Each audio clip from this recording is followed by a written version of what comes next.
सोपे प्रश्न विचारा. आपले नाव काय? माझं नाव देवेंद्र सरिता गंगाधरराव फडणवीस. सर, आपल्या प्रवासाची सुरुवात कशी झाली?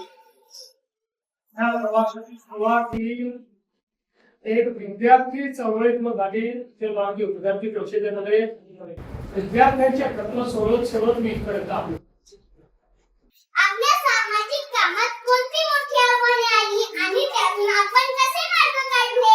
कुठल्याही सामाजिक कोणात आव्हान असतातच. जेव्हा तुम्ही समाजात आता काहीतरी करायचं असतं त्यावेळी प्रत्येक ठिकाणी ही व्यवस्था असते ती आपल्याला बदलावी लागते. व्यवस्था बदलताना त्याच्यामध्ये अडीअडचणी येतात. पण आपल्यासमोर किती मोठे आदर्श आहेत. छत्रपती शिवाजी महाराजांचा आदर्श आहे की ते स्वराज्याची स्थापना केली. त्यांना स्वराज्याची स्थापना करताना मुलाची लढावं लागलं, काही तुम्हाला स्वतःची लढावं लागलं, पण त्यांनी त्या आव्हानाचा सामना करून व्यवस्था उभी केली.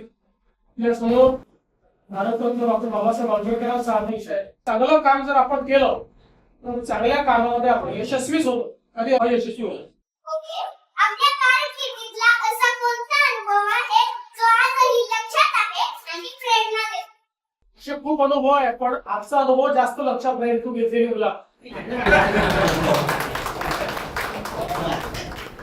आजच्या डिजिटल युगात आपण शिक्षण क्षेत्रात कोणते बदल करू इच्छिता? मला असं वाटतं की डिजिटल शिक्षण खूप महत्वाचं आहे.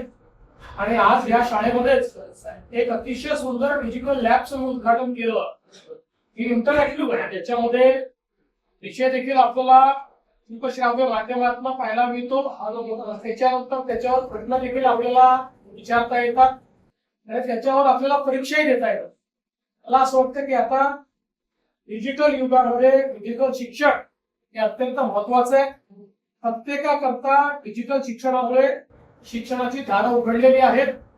त्या जगातली कुठली गोष्ट ही आता आपल्याला शिकता येते. त्यामुळे मला असं वाटतं की आपल्या शाळेतल्या आता जे डिजिटल लॅब आहे तुमच्यापैकी प्रत्येकाने त्या डिजिटल लॅब मध्ये जाऊन डिजिटल शिक्षण घ्यायचं. थँक्यू सर, तुमचा मौल्यवान वेळ दिल्याबद्दल खूप खूप थँक्यू. धन्यवाद. थँक्यू. तुझा पण मौल्यवान वेळ दिल्याबद्दल तिथे आला.